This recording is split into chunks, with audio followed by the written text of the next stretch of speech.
Ça a été pris comme un projet complètement fou, voire folklorique. On a clairement un délit de faciès qui est de faire du vin dans une zone touristique et en plus d'en mettre sous l'eau. Sauf que nous, justement, on le fait de manière hyper pragmatique, scientifique. Je m'appelle Emmanuel Poirmer, je suis ingénieur agro et œnologue.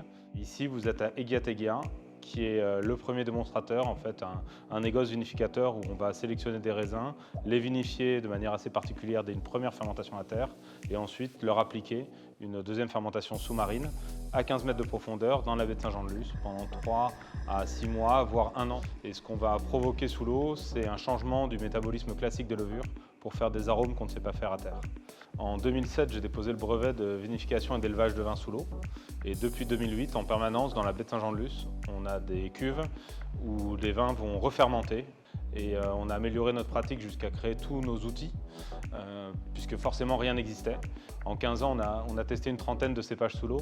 Nous, par cohérence géographique et écologique, je suis allé chercher les raisins les plus proches, adaptés aux procédés que j'ai mis en place. Ici, c'est vraiment une zone de crash test où on va améliorer la méthode en permanence. On dessine de nouvelles cuves, puisqu'on les fabrique en fait à Agen. Voilà, on essaie vraiment de tout faire de la manière la plus cohérente géographiquement et écologiquement possible.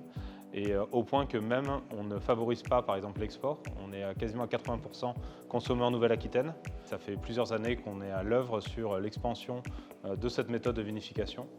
L'idée étant de se servir des vins produits ainsi comme outil géopolitique pour alerter sur des changements écologiques majeurs qu'il y a sous l'eau.